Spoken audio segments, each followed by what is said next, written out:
से रोज़ा तोड़ना। बाज़ लोगों को रोज़े की हालत में भूख की शिद्दत से मैदे में शदीद दर्द हो जाता है या भूख नाकाबिले बर्दाश्त हो जाती है, इनके लिए रोज़ा छोड़ना या तोड़ने का एक हुक्म बयान फरमा दें। नईम शाकिर मुल्तान से। देखो, भूख की शिद्दत से अगर मैदे में वाकई दर्द तकलीफ़ और दर्द शुरू हो गया है तो दर्द होना एक बीमारी है। इस दर्द को ख़त्म करने के लिए वो रोज़ा तोड़ सकते हैं। लेकिन भूख की शिद्दत बर्दाश्त नहीं हो रही, ये कोई बीमारी नहीं है, ये तो रोज़े का लाजमी जुज़्व है।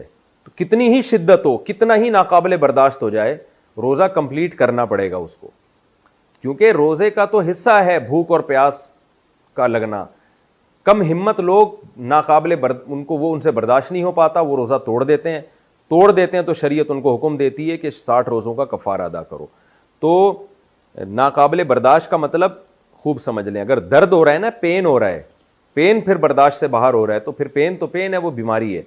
लेकिन अगर सिर्फ रोज़ा भूख की शिद्दत बर्दाश्त नहीं हो रही तो फिर ये कोई शरई उज़र नहीं है, इसमें आप रोज़ा नहीं तोड़ सकते, रोज़ा आपको कंप्लीट करना पड़ेगा।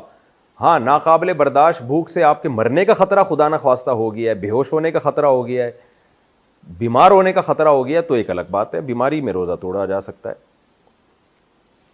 रोज़े में नाक में पानी डाल सकते हैं। मुझसे रोज़े की हालत में गलती से नाक में पानी चला गया जो हलक में जाता हुआ महसूस भी हुआ, क्या इससे मेरा रोज़ा टूट गया? सुमैया बतूल रावलपिंडी से। गलती से आपको रोज़ा याद था और नाक में पानी आपने डाला और वो हलक में चला गया, महसूस होने की बात नहीं है, 100% यकीन हो के हलक में गया है तो फिर रोज़ा टूटेगा। 100% यकीन नहीं है, फिर रोज़ा नहीं टूटेगा। रात में गुस्ल फ़र्ज़ हुआ तो सहरी के बाद कर सकते हैं।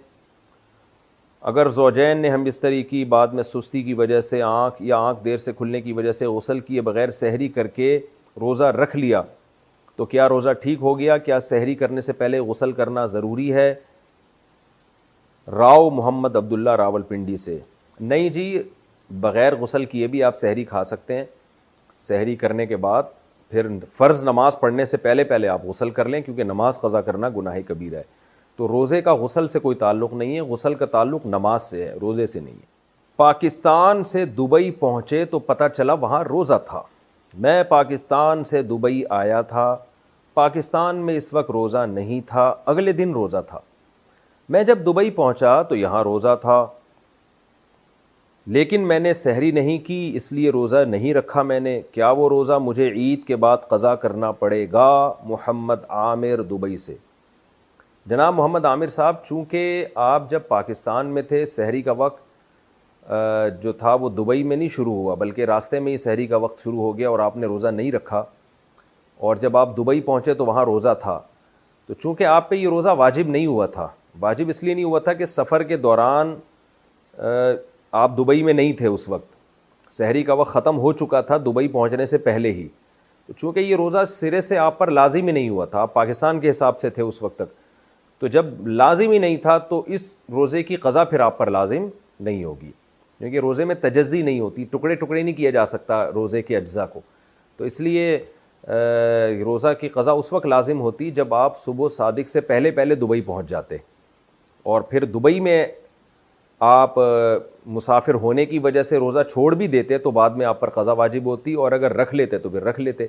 लेकिन आप चूँकि सुबह सादिक के बाद दुबई पहुँचे हैं तो ये रोज़ा शरन आप पर लाजिम हुआ ही नहीं था। जब लाजिम ही नहीं हुआ था तो फिर आप पर इसकी